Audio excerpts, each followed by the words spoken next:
U Menteri Ketenat Kompo Iyeng jong sarkar jela ubak lakaman rembui uloong bakala benong bagi parti kikeno baka UDP kadang keti hakajing kayudu yang bean tangpan penklet ya ke isu bujuli menteri. Habai klan bagi lap saya kubor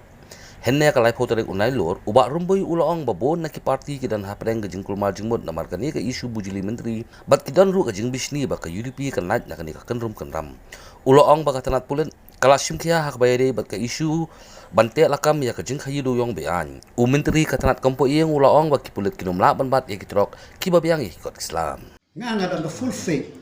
hapo ki officer jo nga hapo ko police department ba kinle ya kabarangkam ngaran ko full faith haki ba kinle ya kabarangkam ka ka ba ki ya kren naga kata ngamla ban komen tangwa ni ka we shangi sinong talang kadon ka ba kaktin ka ba ki om ba kat khia situ cerngan kamot kayo kan ka jai ding kadang ka jai ding bram pena teng kabit ketuka pena kalong prum kadok kapha ta kajaka ban siat haka ding ki siat haka dengan tebakan jemno ka to jipang prum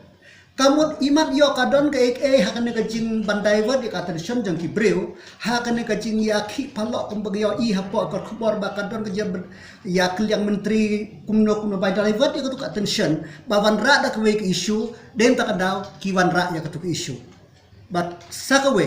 kelongi kalang jongi ke police department ngimla banbat ya kanu kali kaba don ki kababiang ki document ki bede ba ka kanu kama kaba yai lengba ka state ka jongi lani naka state ni shaki wi jalla naka wi jalla kaba wan hapo ka state ka jongi kamdon ki badon kamot ki don da ki document ki ba ki de banle ya kata ini Tang UDP kabagi akren ba undon gaji yang minister. Dan bak dayo kini ki wei pagi parti ba kadong gaji palo hapo ga jongki by divert ya attention jongki breu na katu ka reshuffling paramaki kabadon na kabdon ya katangam la bantip tang baki divert syakane. Ngam la bantip mar bagi I baka UDP kam PAA te su ya keno ya kata